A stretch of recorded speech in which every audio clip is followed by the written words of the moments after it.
Assalamualaikum warahmatullahi wabarakatuh. Perkenalkan, nama saya Muhammad Kevin Nugraha, NPP 290424. Saya dari kelas D5 nomor absen 22. Fakultas Manajemen Pemerintahan, Program Studi Administrasi Pemerintahan Daerah, Institut Pemerintahan Dalam Negeri, Kampus Kalimantan Barat. Pada kesempatan kali ini, saya akan menjelaskan, menggambarkan, dan memaparkan sedikit tentang reformasi birokrasi. Ya baik, kita akan langsung saja menuju kepada apa itu pengertian dari reformasi birokrasi sendiri.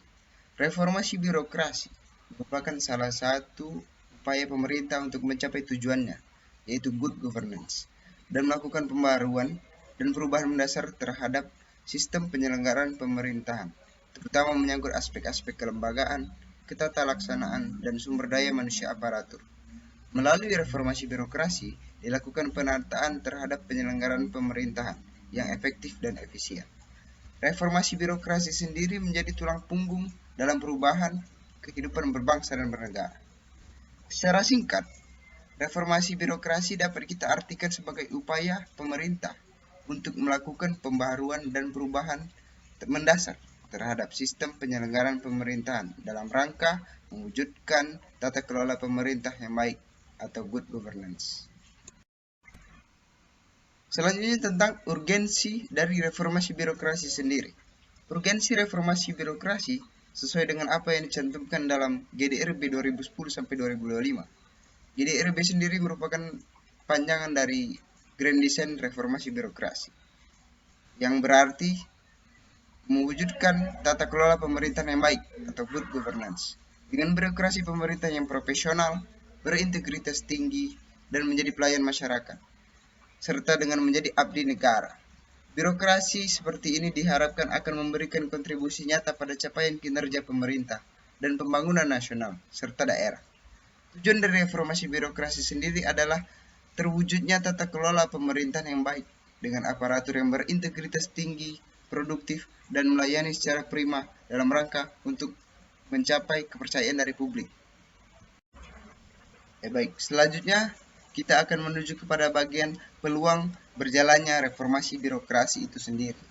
Reformasi birokrasi merupakan upaya yang sistematis, terpadu, dan komprehensif dilakukan oleh pemerintah yang dapat berpeluang untuk mewujudkan tata kelola pemerintahan yang baik atau good governance.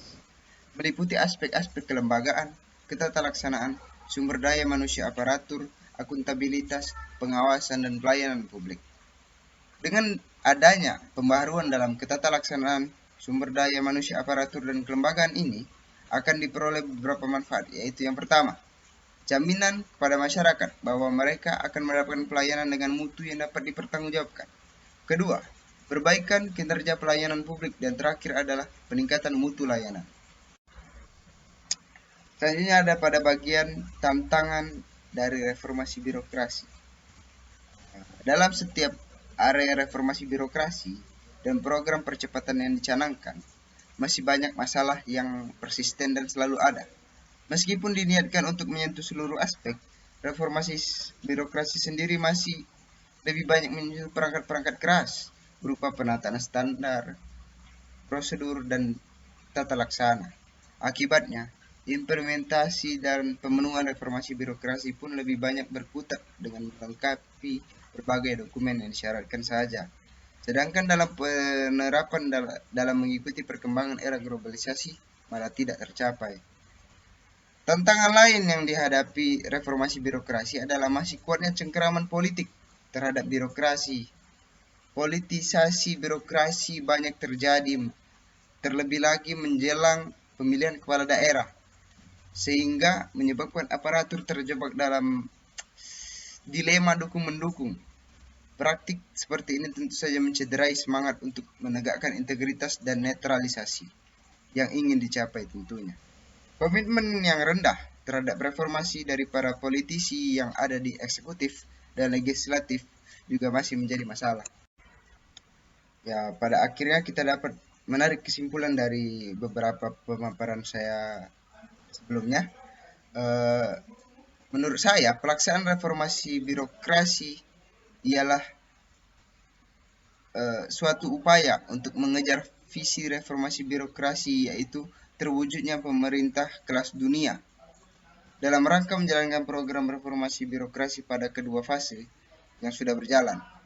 Sebagai informasi, reformasi birokrasi di Indonesia terbagi akan dua, fase pertama dan fase kedua.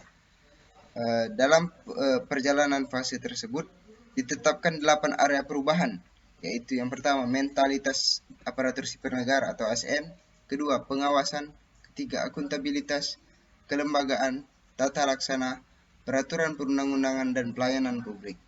Evaluasi terhadap capaian reformasi birokrasi fase pertama dan kedua dalam ke-8 area perubahan tersebut menunjukkan hasil yang beragam, namun tetap menunjukkan kurang signifikannya perubahan yang terjadi pada reformasi birokrasi. Saya rasa sekian dari apa yang bisa saya jelaskan tentang reformasi birokrasi. Terima kasih atas waktunya dan terima kasih untuk yang telah menonton video saya. Selamat siang.